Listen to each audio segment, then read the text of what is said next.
Ted Bundy? I've never spoken to anybody about this. I'm just a normal individual.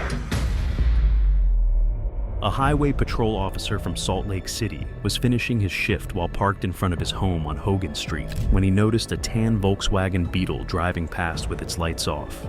That officer, Bob Hayward, who knew his neighborhood, knew the car wasn't from around there and decided to investigate as the car parked in front of his neighbor's house, where only the family's two daughters, aged 17 and 19, were home.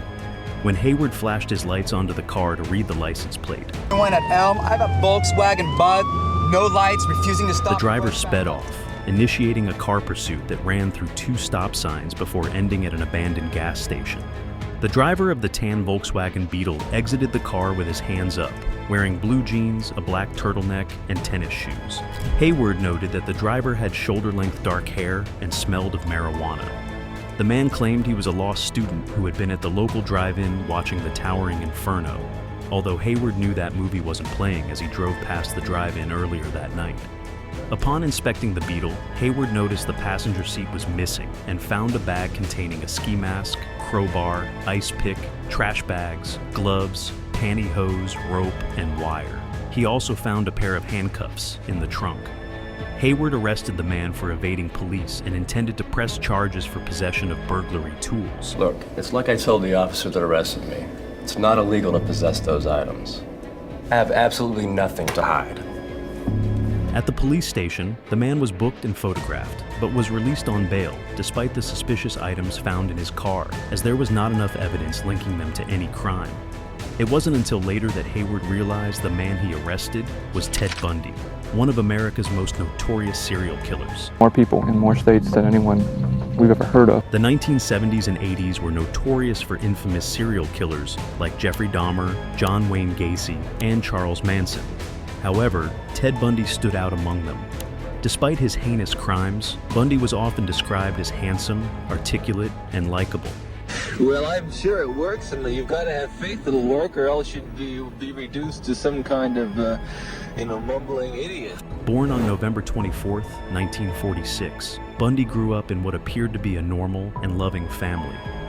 I grew up in a wonderful home with two dedicated and loving parents, one of 5 brothers and sisters. A home where we as children were the focus of my parents' lives, where we regularly attended church, 2 Christian parents who did not drink, they did not smoke, there was no gambling, there was no physical abuse or fighting in the home, but it was a fine, solid Christian home. However, Bundy showed unusual behavior from a young age. He once placed kitchen knives around his sleeping aunt and dissected mice without any sign of remorse. Bundy and his mother lived with his grandparents for several years. His grandfather, a deacon, was deeply religious but also abusive, violent, racist, and had a collection of violent pornography. Despite these troubling traits, Bundy idolized him. Ted was intelligent and handsome, but shy, often facing bullying at school, and had frequent outbursts of anger which made it challenging for him to fit in. In his early college years, Bundy felt insecure and had a limited social life. One significant moment for him was purchasing a tan Volkswagen in 1968, which provided him with a sense of freedom and independence. Bundy gradually cultivated a charming and confident demeanor. He earned a degree in psychology, dated women, and even attended law school, but he wasn't particularly interested in the legal field.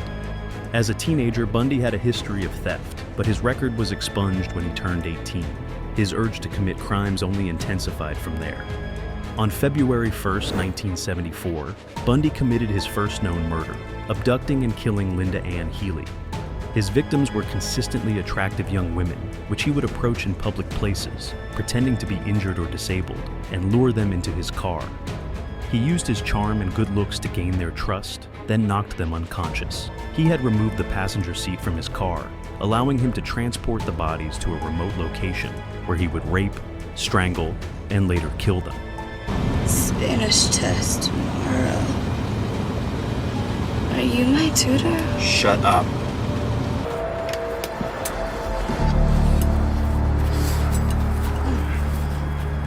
I'm gonna go to class now.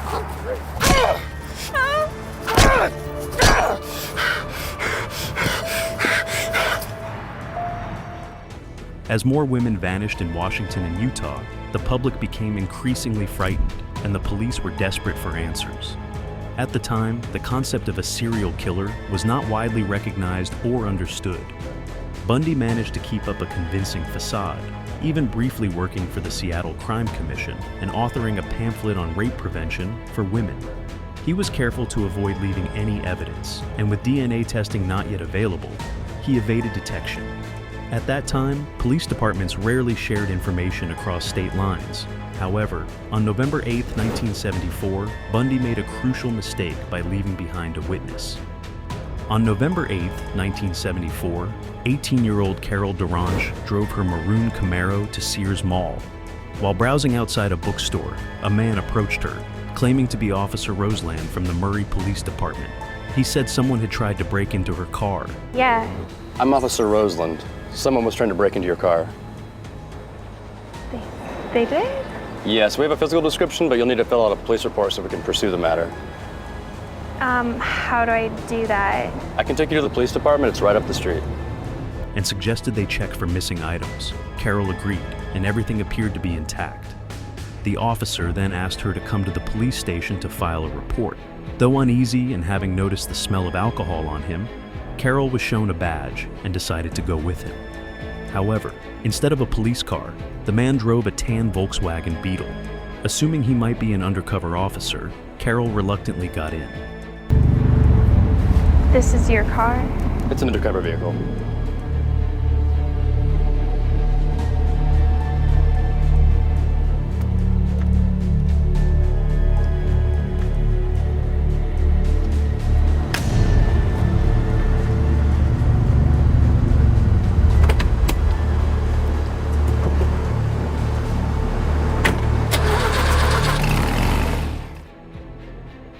A short while later, the man stopped at an elementary school, handcuffed her, and threatened her with a gun.